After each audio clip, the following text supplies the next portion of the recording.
Report, Broadwood, 711 Central Avenue, Albany, and CapitalOTBBet.com, the premier online wagering site in New York State. CapitalOTBBet.com. Sign up today.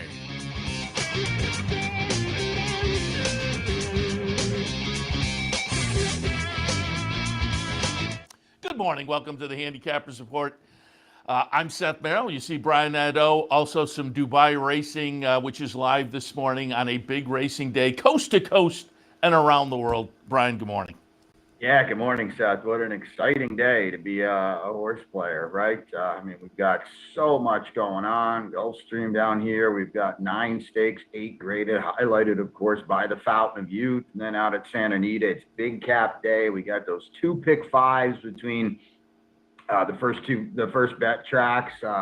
Dollar minimum, which I love. 12% takeout on all stakes dirt pick 5 and all stakes turf pick 5. I put together a turf sequence. It's out on Twitter and stuff and YouTube. You can check it out. But Seth, if you like to bet horses, today is a day for you. And why don't you peel off a few rubber bands on that bankroll and take a few more out, because it's that type of day with a big score out there for you. Next Dubai race is still about an hour away, so we'll plug in the Handicappers Report in the meantime. There'll be, during Racing Across America, there's a race at 10:30. Speaking of Racing Across America, top of the hour, we will be joined by, I had Riley Mott all scheduled. The Mott stable is loaded down there at Gulfstream today, and I was looking forward to talking to him about High Oak, Lee Einseidler's horse, and others on the card. And unfortunately, he couldn't make it. We were trying to get something for yesterday, and he was in, and then he had something come up. But I did talk to Frank Miramati yesterday, and we went over the nice Santa Anita card. And again, they've got a great card. Those cross-country pick 5s are bouncing back and forth between Gulfstream and Santa Anita. So we talked to Frank yesterday, and live Jeremy Plonk will join us, because it's a great day to talk Countdown to the Crown. 3-year-old, obviously the Fountain of Youth, but the Gotham up in New York, San Felipe out at Santa Anita. There's also a synthetic race at Turfway, the Battaglia. Tis the Bombs in there. So we'll talk a little 3-year-old action with Jeremy. Again, top of the hour, Racing Across America. Also, top of this show, I want to thank our friends at Gulfstream Park for their sponsorship of this and some of the other programming here on the network during the championship meet. We appreciate the support from Gulfstream Park. And on a big day like this, living up to that championship meet name. And Brian, you ready? With the number of races we got at the various tracks, we should dive right in. I tend to agree, Seth. Let's do it. All right, the opener at Gulfstream on this Saturday afternoon. State bred optional claimers, non-winners are 1. They'll travel 7 furlongs. And I will go quick through some of these non-stakes races, because as I alluded to, we've got 9 stakes, 8 of them graded. I'll give the one-sheet selection. It's been pretty good. We popped at $25 in the finale yesterday. The best bet of the day won at $9.30. So we're going good into the weekend. Let's hopefully we can keep on keeping on. 6-4 over the 12 in the opener. I would think Jess's Stride is a potentially short favorite, or at least a close second choice. You're not going to get anywhere near the 6-1 morning line, and quite frankly, if you do, it's not a good sign. This horse was awesome, breaking his maiden against Open Company. Now, that was back on July 4th. That's obviously the red flag, but he certainly has been working lights out in the morning.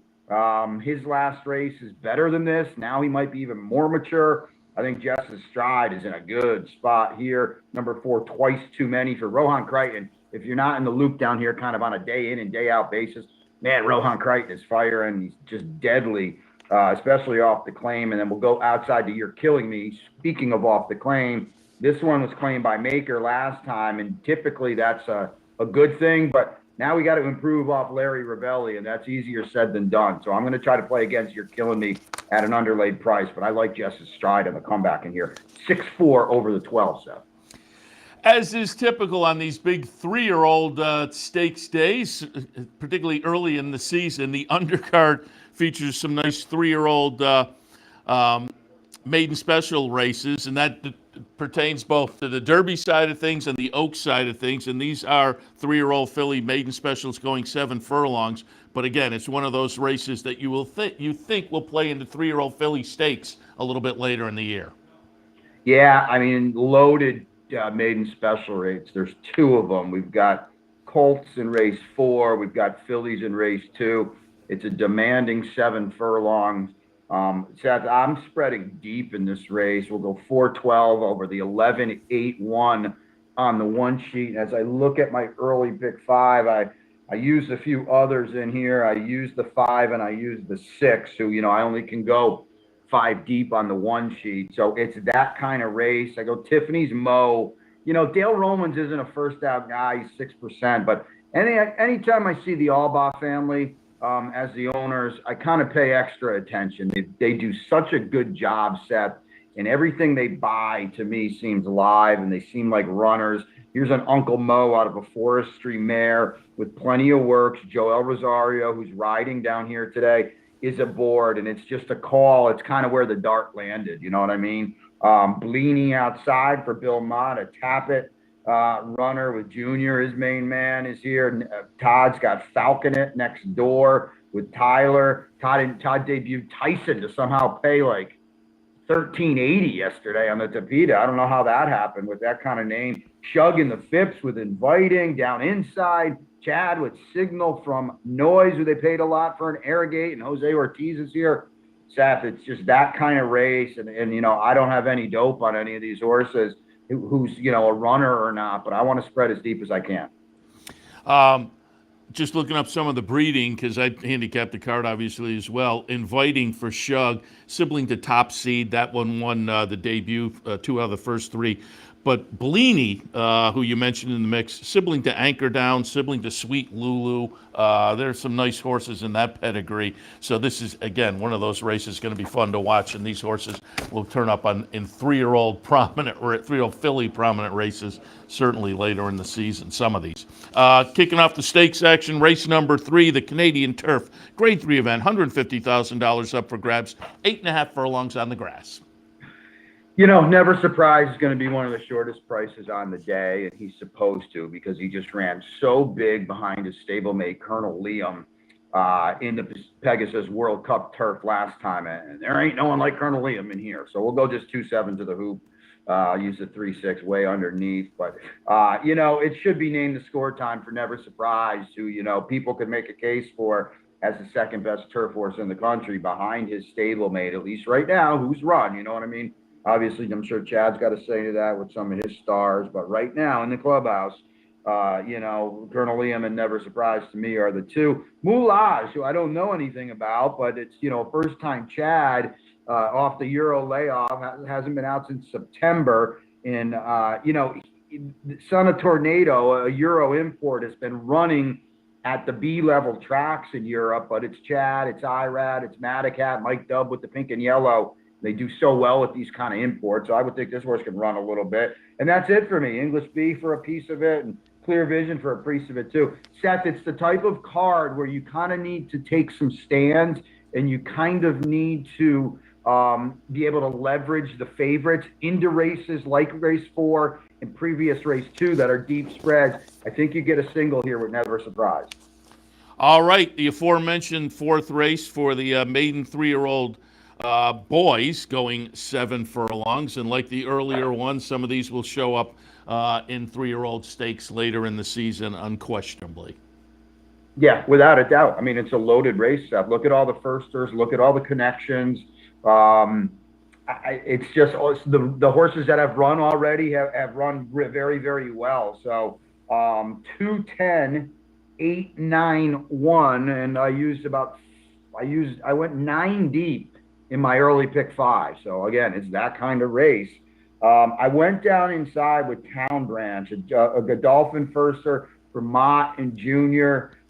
Plenty of works on display here. A Street Sense colt out of a Bernardini mare with a nice pedigree. Bill and Junior are 21% down at Gulfstream. This horse has got a slew of solid works up at Peyton. And again, it's the old call and a scramble. Positive review is well drawn for Safi. Second Lasix added blinkers, second blinkers too. Last time, number 8 Hidden Plan is a Pletcher and Jose Ortiz firster. Number 9 is another Mott firster with Joel for Larry Best and EXO down inside. Particular, I would probably put on top if he had a better post because it's second time Safi and that's a potent angle. But this post is really problematic for a horse with all his speed. So 210, 891, and as you know, I mentioned super qualities, a pricey Weaver firster, Creative Minister. We've heard Creative Minister can run, Seth. I saw him schooling randomly in the paddock the other day. He looked like a picture. And where else did I have added in here? I think you got to use Felix for Ralph Nix, adding Lasix. Good luck in here, Seth. This is minefield. Yeah, and as they say, it'll play out as the year progresses as well. More stake action. Race number 5, the very one, Grade 3, $150,000 for the ladies, going 1 3/8 miles on the grass.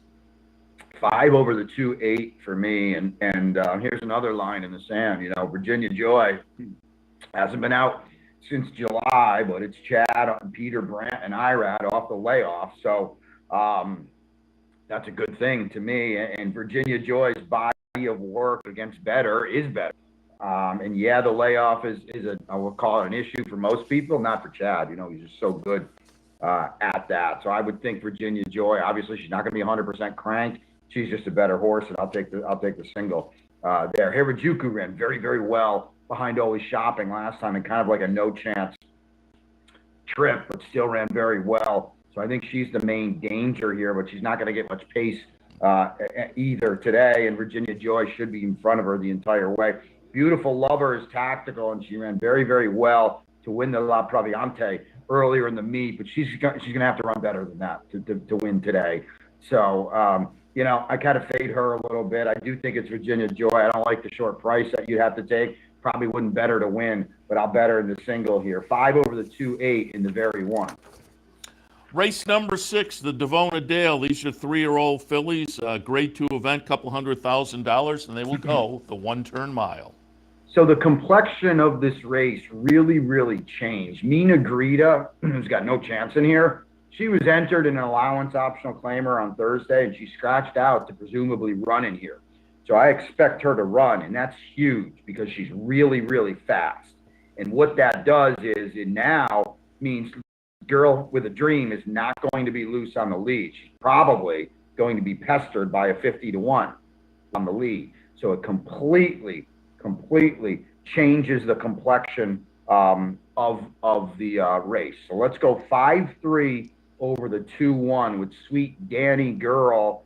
Tactical for Carlo Vaccariza. Jose is here. I like that 2-year-old form. Yes, we're off the layoff, but I think she trips out nicely in here. She's got some big figures at Keeneland and Churchill. 6s on the Thoroughgraph. That's good enough in here, and I think she might get the right flow, so I'll put her on top. I still respect Girl for a Dream. I just think wiring this field is going to be tough now that Forward Gal, where she got loose, she did run hard to do it, but I'm going to just play against her on top. Classy Edition is exciting to see her down here for Todd, the New York bred, who's, you know, I think I voted for her second as New York bred horse of the year, actually, the other day. And certainly she's going to win the 2-year-old filly award. Boy, she's undefeated and untested in 3 starts for Todd. But now, obviously, the waters get deeper. And Kathleen O was devastating, winning earlier in the meet in the cash run.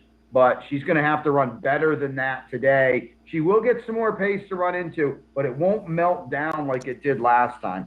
5-3 over the 2-1.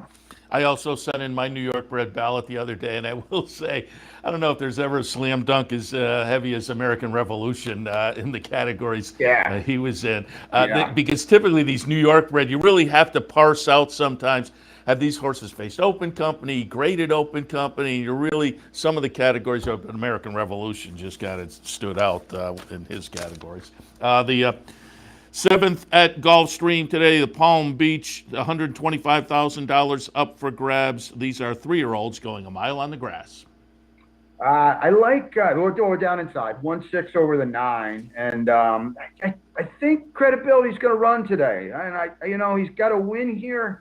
On the Gulfstream turf, albeit going 1 mile against a month lesser than these guys with a painfully slow figure. But, you know, he grew up since then, and he was a good third in the Bourbon. Will draw a line through the Breeders' Cup Juvenile turf, gets back on the beam on the Tapeta last time. He's well drawn.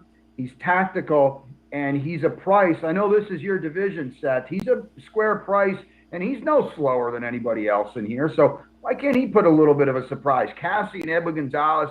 Listen, if you're not in the loop on Edwin Gonzalez, he's so good. He's the best Tapeta rider we have here. Now, this is on the turf, but he won for Jorge Duarte on the nightcap, put on a stellar ride in the nightcap yesterday. I like credibility in here at a price.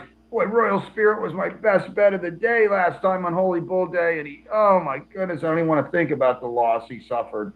But he did run well, and he's tactical to get first run on all these horses, and he's the one to beat. And then Red Danger didn't run well last time. He should get a little more pace to run into today. I kind of think the bloom's off his rose a little bit. He kind of just runs the same race every time, and now that he's facing better, that's why he didn't make a dent in the Kitten's Joy. But I think he can get a piece in here, Seb. Let's go 1-6 over the 9.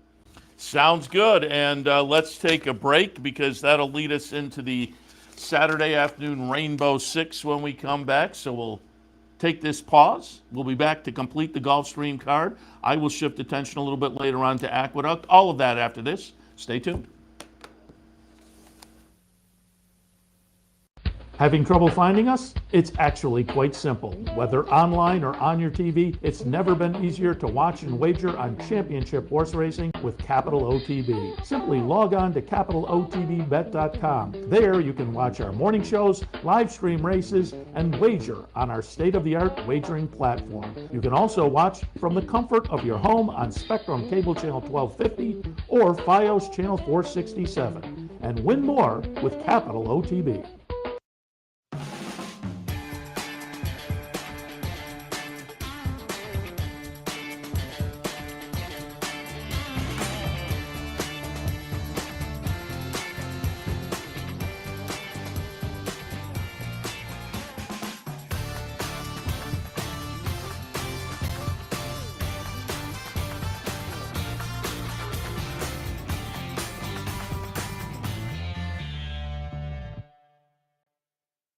I'm Seth Merrow, and as serious horse players, we know that information is critical when placing a bet. With live streaming of more than 30 tracks, race replays, free past performances, and daily picks from professional handicappers, no one gives you more up-to-the-minute information than Capital OTB. Combine that with the best player awards in New York State, and you have everything a serious horse player needs to be successful. Win more with Capital OTB. Winning starts here.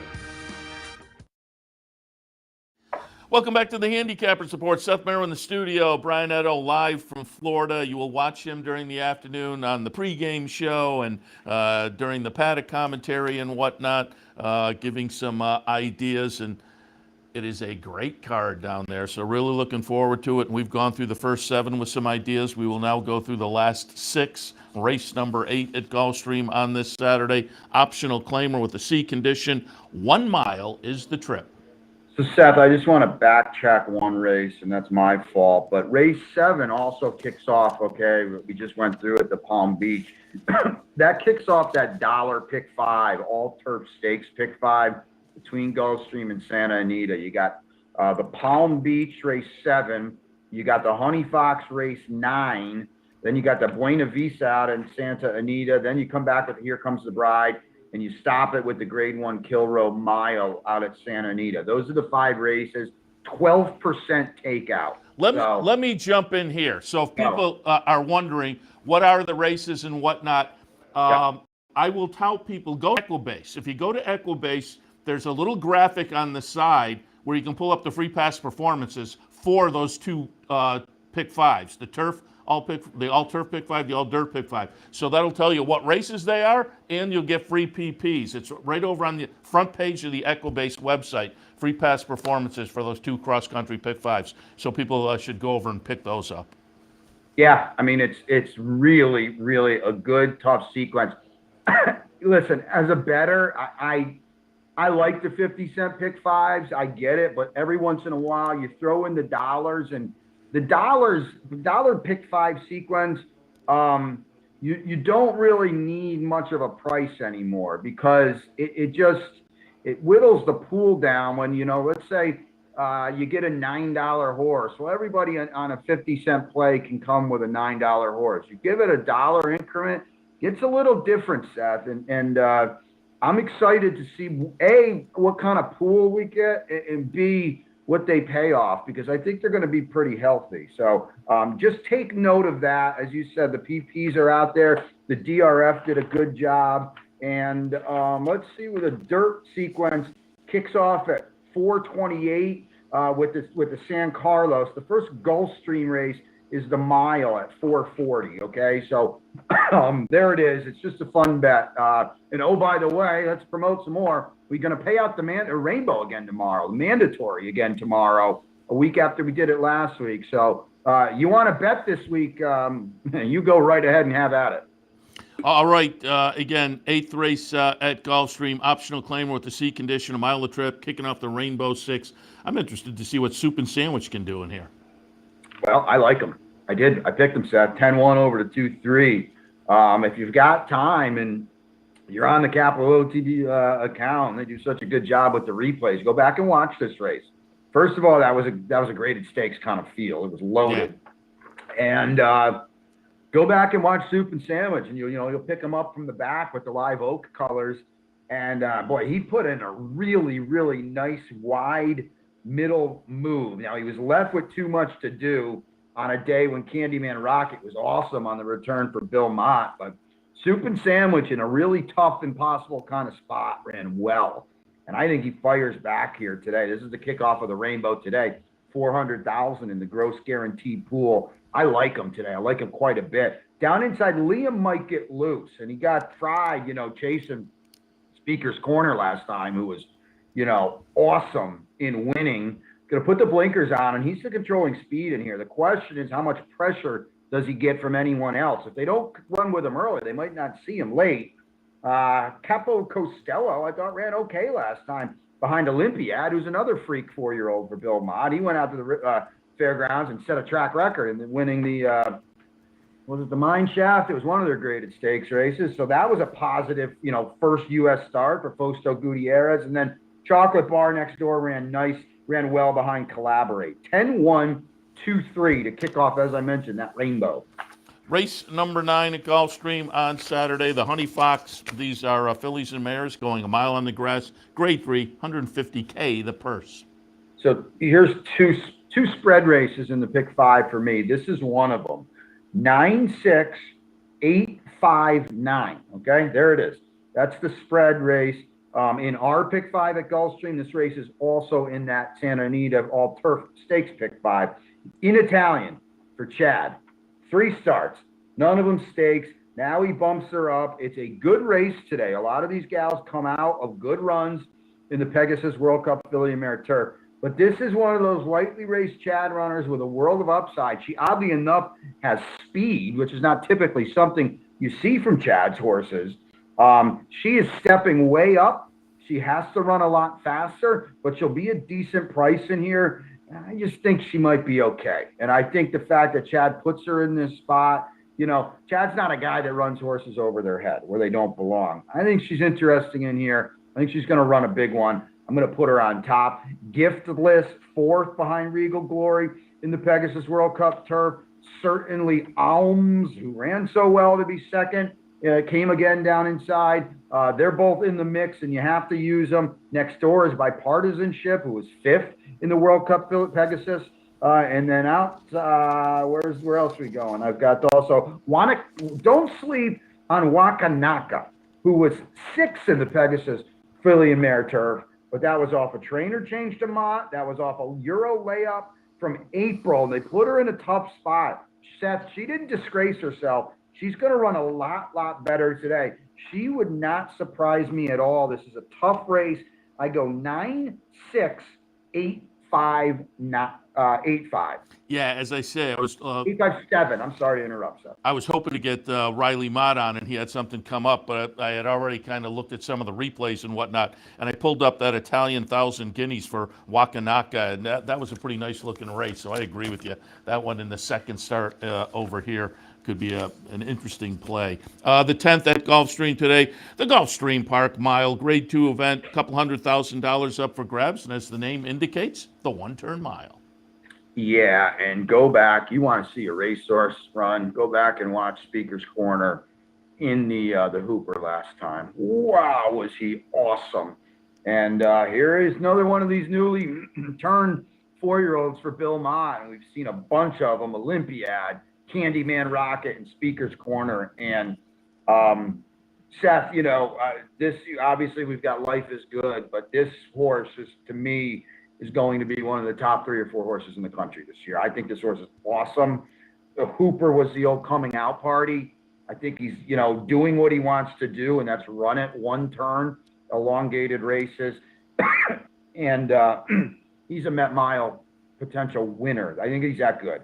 And I think he'll bury this field today. I think he's either loose. If he's not, he's going to be honored just off the pace, which doesn't look blistering. He absolutely buried everybody that was close to him last time, and he still easily held off Fearless. People think Fearless, had a trip and stuff like that last time. Speaker's Corner ran so much better than Fearless, and he's going to be, he's going to be tough right back today. He's not going to be anywhere. I think he's probably going to be 7-5. It won't be anywhere near that 5-2 morning line price. I actually played against Fearless in second because Fearless, just all he did was pass a bunch of faders last time, Seth. Yeah, he ran he ran well to be second. Don't get me wrong, but it was Speaker's Corner who was doing all the dirty work up front, and all Fearless could do was pass the drunk soldiers that Speaker's Corner fried in that race. So I don't think he did a whole heck of a lot of running, to be honest with you.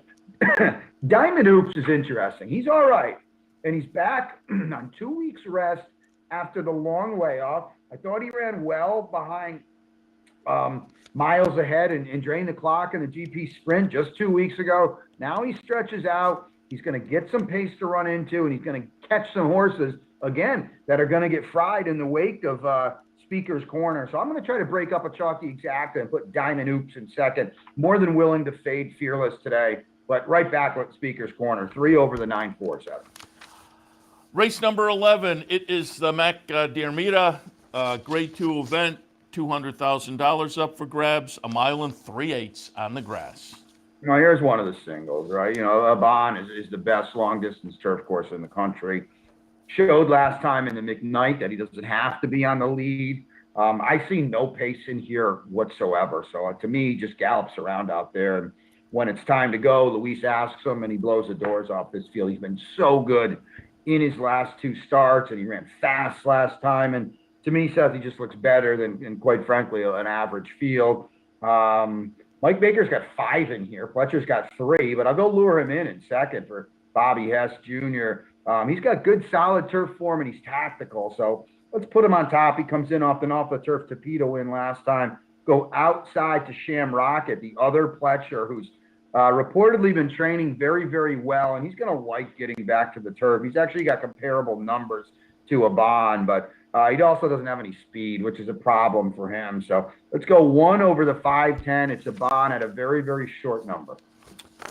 We move on to the highlight of the day, the Grade 2 Fountain of Youth, $400,000 up for grabs for the 3-year-olds along the Derby Trail. It will go 8.5 furlongs. And if you hadn't seen the news earlier in the week, Mo Donegal will be bypassing this.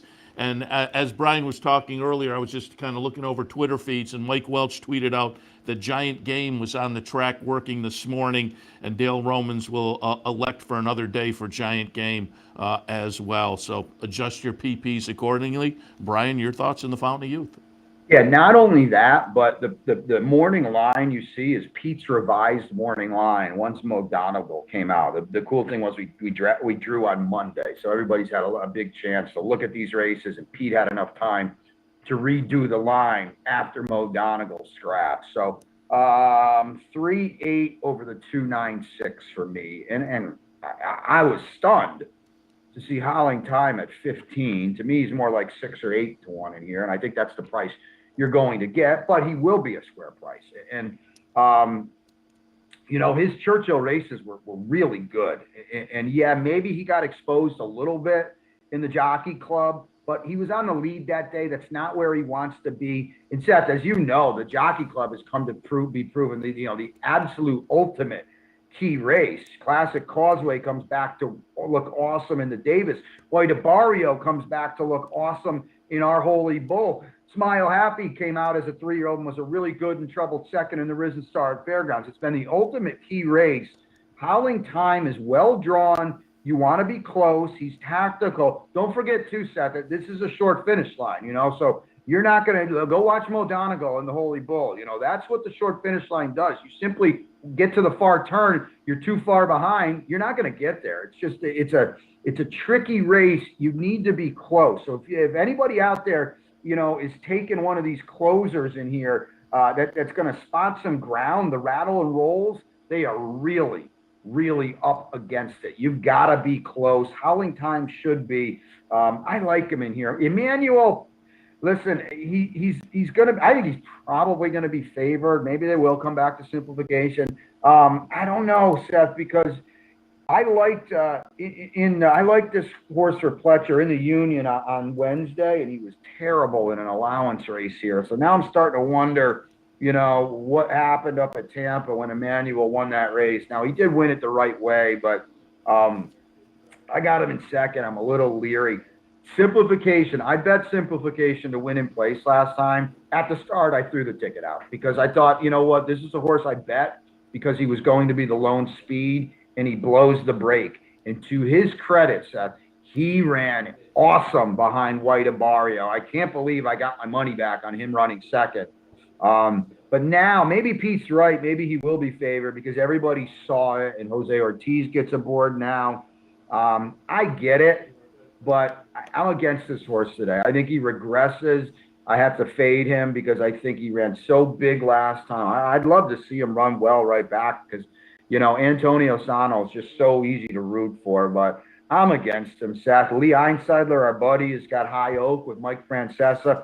Just a tough spot for him. You can make a case he's the most talented horse in the field. It's a tough spot to make your 3-year-old debut, make your 2-turn debut. The horse missed time with the temperature. I'm rooting for him. I'm just waiting to see a race. And Rattle and Roll is going to, like I said, he'll pass some horses. I just think it's tough to pass all of them with his running style. Galt gets in now. Galt gets into the race, full brother to Songbird, and he ran okay in the Holy Bull. He's moving forward, so don't sleep on him either. But let's go 3, 8, 2, 9, 6, and a really, really cool renewal of the Fountain Youth. Speaking of Lee Einsiedler, rooting for High Oak, no question about it. I'm wondering, did you get a chance? Did you run into Lee at the track this week by any chance? Because I'm just wondering what his feelings were. Casa Creed in Saudi Arabia last week. It was second, but boy, it was a really nice-looking second for Casa Creed.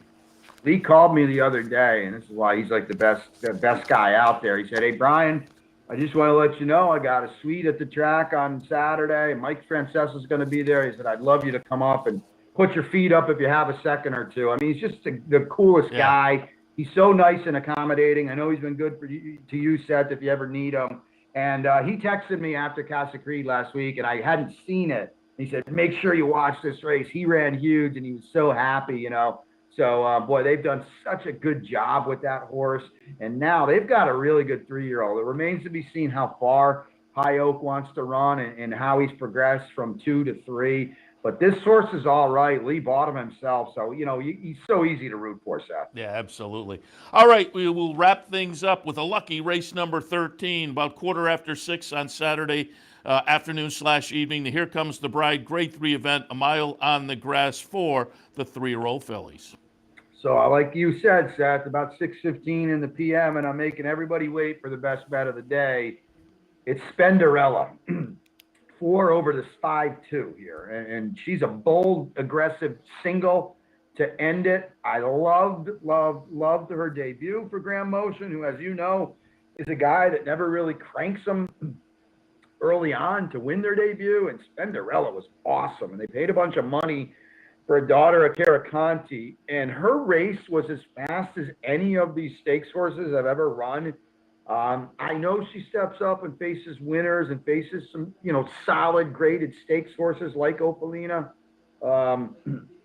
She's got so much upside, and she's going to be put into the race because she can be placed anywhere, and she's going to get first run on some of these.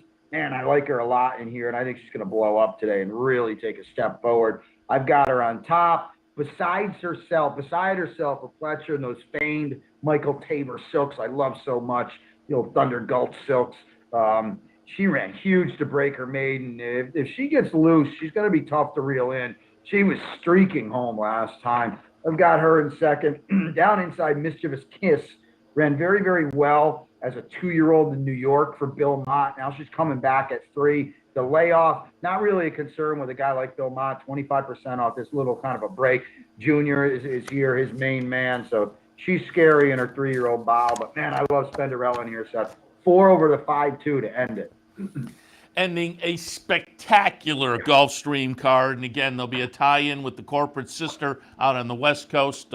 Santa Anita, a couple of cross-country pick 5s, an all-dirt pick 5, an all-dirt stakes pick 5, an all-turf stakes pick 5. So really a fun day of racing down at Gulfstream. And Brian, I guess we'll let you go now because it is a big day. So we'll send you off to Gulfstream Park. We'll wish you and everybody down there a lot of good luck and have a great day. I'm envious.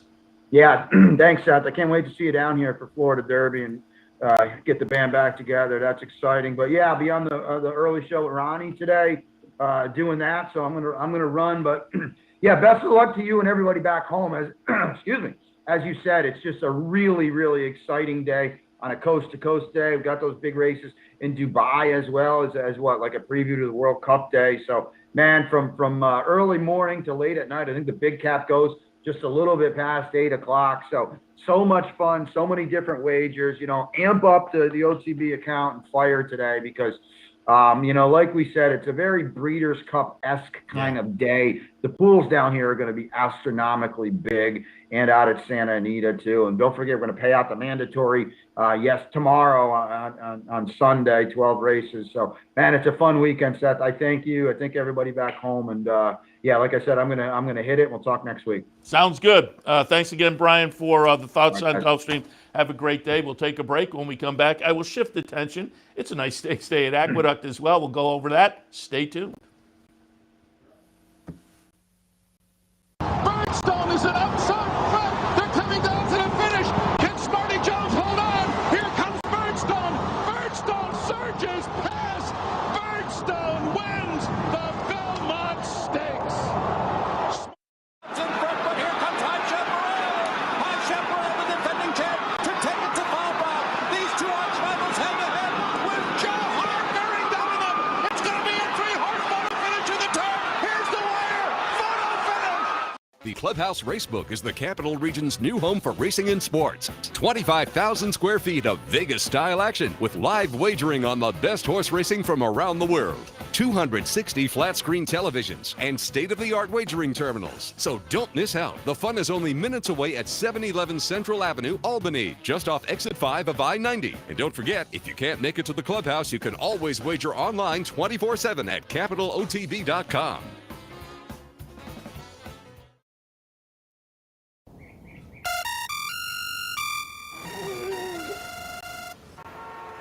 Come on.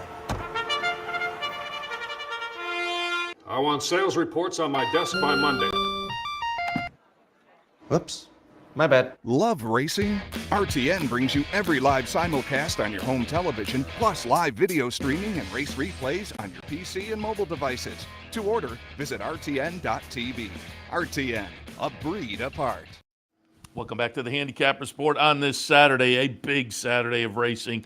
Again, across the country and around the world, the next Dubai race comes up, a little under 20 minutes for that one. There'll be another one at 10:30, another one after that as well, and we've had some earlier ones. Don't forget, I mentioned it earlier, but top of the hour, Racing Across America.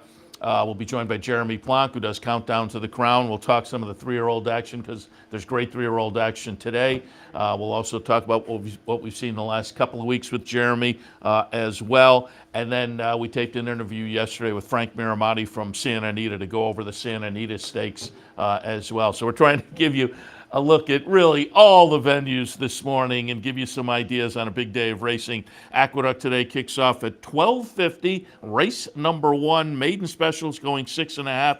Have to tout our friend Steve Bick and his DT Stables. They have Scherzando in here. I put that one down at the bottom of the mix with the Hot Apprentice on board, but I have it 7, 1, 4, and 5 in the opener. Disco Pharaoh.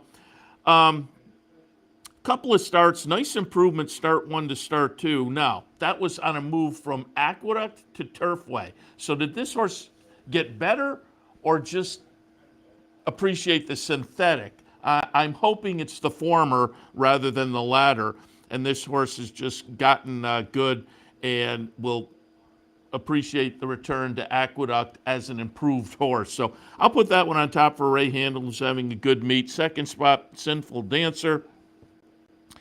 Hasn't been seen since June. Workouts underneath are okay. The last workout was pretty good.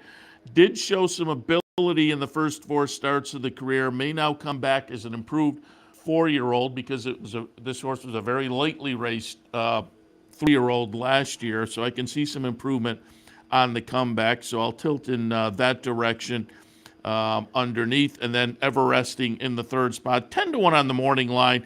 I think that's maybe tied into the connections a little bit, but I think this horse, otherwise, talent-wise, fits very well with this one. So if you get a price, you can play around with that one as well. In the opener at Aqueduct, 7, 1, 4, and 5. Race number 2 at Aqueduct on Saturday afternoon. Kicks off pick 4 action. I have it 6, 2, 4, and 5. I put electability on top. If you watch me enough, you know I love the Chad Brown, Klarvich first-time runners. But if they don't win the first time, I'll stick with them as win-early types. This one didn't quite live up to that in debut. But that may give us some value. We're looking at 5-1 on the morning line. Horse went off at 7-1 and ran 7th in a field of 8. So we'll see. But again, with these connections, I'll be happy to take a 5-1 price. So I'll put that one on top. Don the Jeweler goes out also for Chad Brown.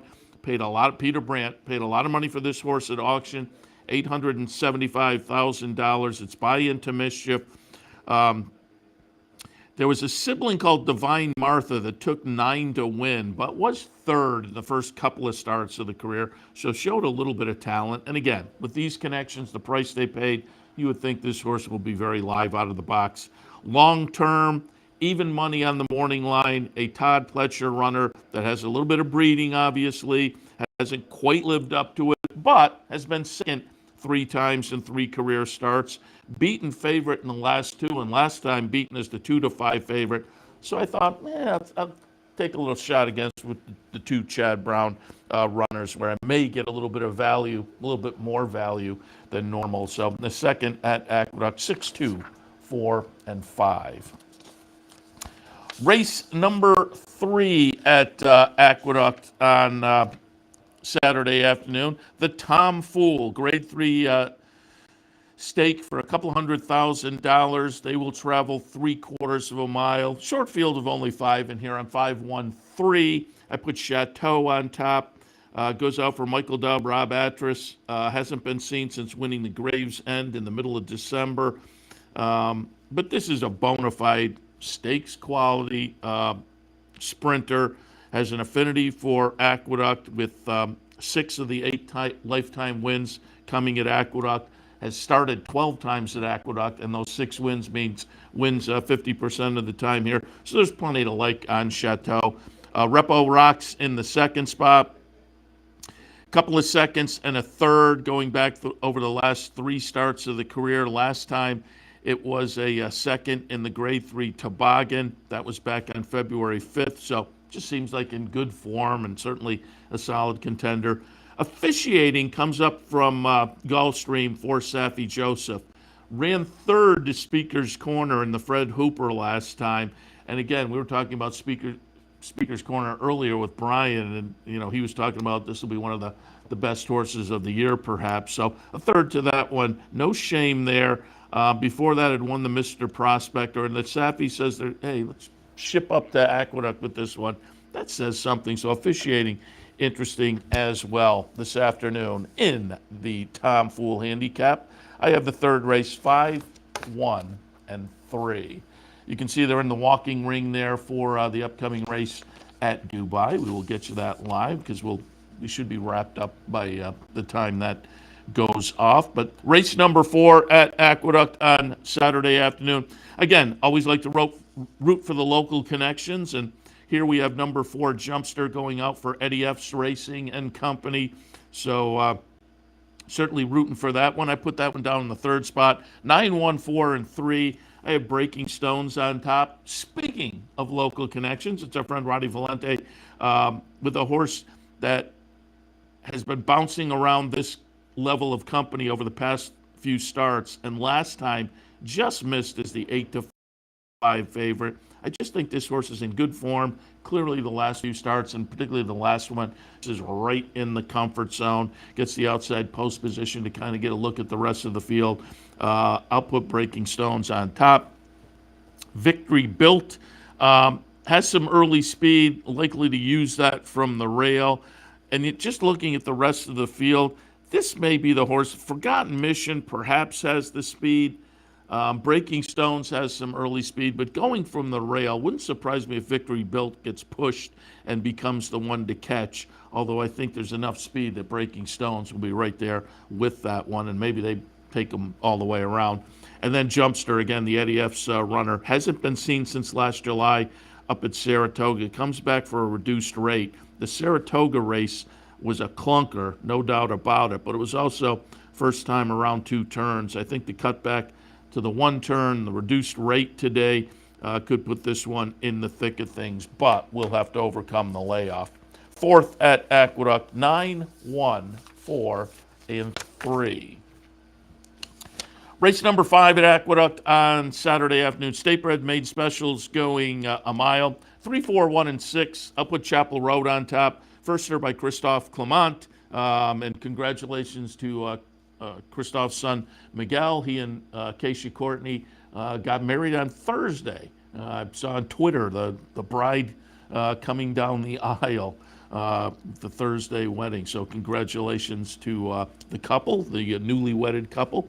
But Christophe Clement, very good with first-time runners. This one has a little bit of breeding. There's a pretty steady string of workouts down at Payson. This is a New York bred, however, so makes complete sense that they say, we got a horse that's working well, ready for debut. Let's go up and face the state breds for a hefty $70,000. So we'll look for Chapel Road to be live in debut. Also, Double Maker goes out for Rob Atras. Also good with first-time starters.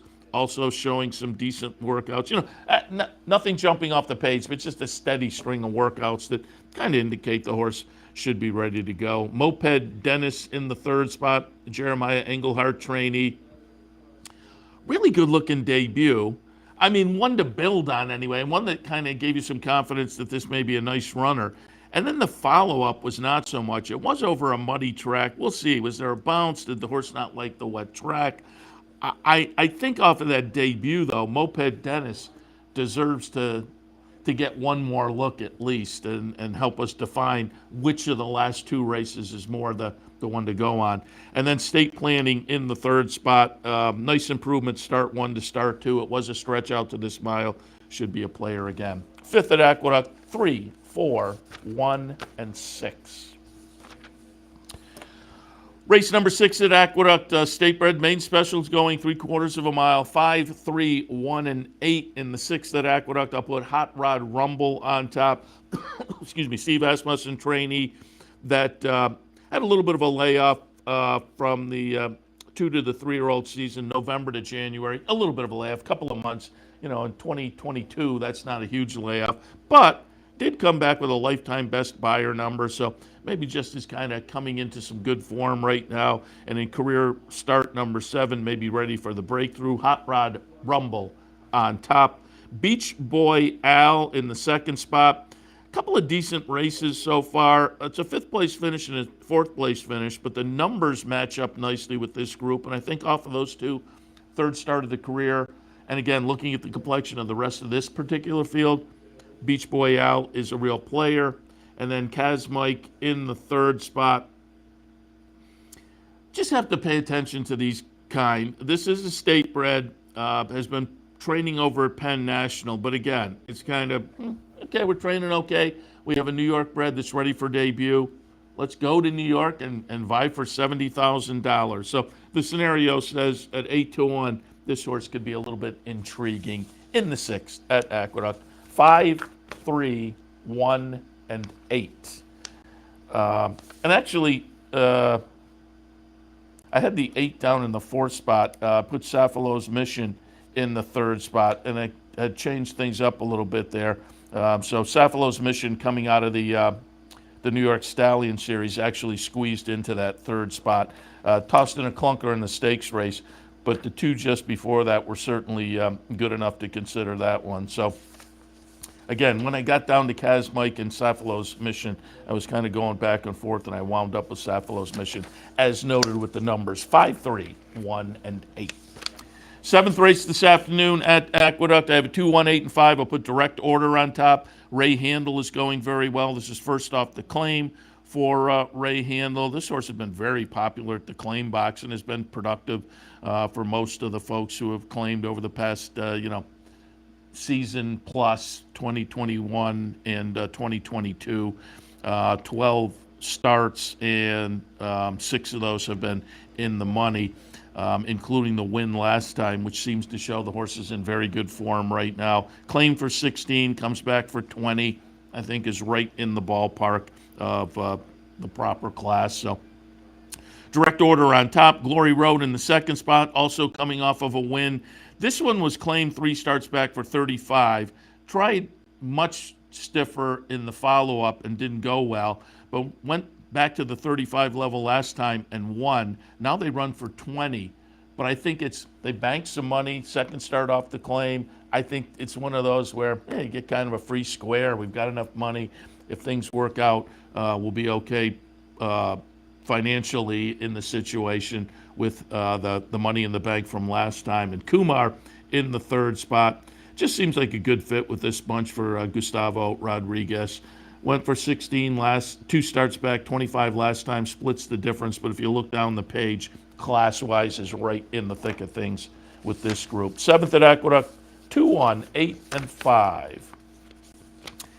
8th race, I have it, 8th race at Aqueduct, 1A, 6, 5, and 2. Between the entry, I much prefer Castle Chaos. Just looks like a standout in here off the numbers. Lately raced, but boy, has put up some really nice numbers, including the last one. It was a 3rd place finish on the move to this type of company, but when I look at the rest of this group, I think Castle Chaos is a really solid fit. Trash Talker.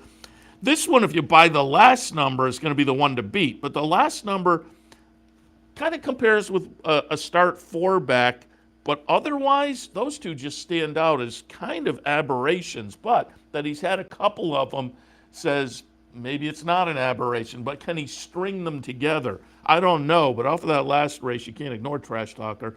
And then Roddy Valente has Bust and Shout in here as well. Clearly a player, lots of early speed, will be prominent throughout, and could be a player down the lane as well. The 8th at Aqueduct, 1A, 6, 5, and 2. 9th race, the Busher Invitational. These are 3-year-old fillies going for $250,000. I have it 6, 5, 4, and 2. Just kind of master the obvious with Radio Days, the Shug McGahee runner. Nice winner of the first 2 starts of the career. And then last time, 3-year-old debut, stepped into stakes company down at Gulfstream. Ran a pretty good 2nd in there. So 3 starts so far, 3 solid starts. Appreciated the experience, you would think, in the stakes company last time. Should benefit from that. Comes up from Florida to try this race on Saturday afternoon. Radio Days on top. Magic Circle goes out for Rudy Rodriguez off a stakes win in the Bisanda last time. I kind of like to cut back from the 2-turn 9 furlongs to the 1-turn 8 furlongs today. And Venti Valentine in the 3rd spot. A couple of nice wins, and then a close-up 2nd to Nest last time in the Demoiselle. Might wind up making this one the one to beat. I think it's a fun field. These are 3-year-old fillies that will play in that division as the year moves along. In the Aqueduct 9th, the Busher, 6, 5, 4, and 2. And finally, the highlight of the day at Aqueduct, the Gotham for the 3-year-olds. Grade 3 event, $300,000 and 1-turn mile. Nice field of 10 in here. I have it 5, 9, 10, and 2. I put Dean's List on top. Pletcher Trainee, a couple of sprints. This is the third start of the career. Will have to prove himself at the one-turn mile stretching out, but I think he's going to be very interesting here coming up from Florida. Merrow in the second spot for Steve Asmussen, 2 for 2 so far, and has looked very good in both of them. And Rockefeller comes in for Bob Baffert. Showed some talent as a 2-year-old and came to New York to win the Nashua for Baffert. Should be very, very tough again today on that move that is always very potent when Bob Baffert elects to ship east for a stakes race in the 10th at Aqueduct. 5, 9, 2, and 10. All right, it looks like they're getting ready out in Dubai, so I'm going to wrap things up for the Handicappers Report for this Saturday morning. But we'll watch this Dubai race, and we'll come back shortly with Racing Across America. Again, Jeremy Plonk will go over some of the 3-year-old action today.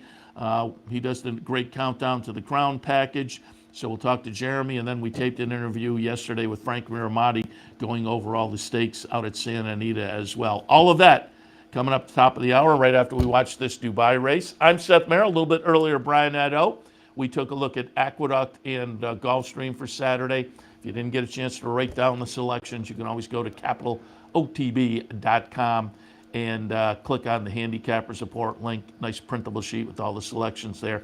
Don't forget, one reminder of one of the promotions this weekend. If you're a patron at the Hudson branch, we have a fan appreciation tomorrow. Fan Appreciation Day for all our folks out at the Hudson branch. That's tomorrow, Sunday. Swing by if you're a patron there and give us our chance to say thank you to you.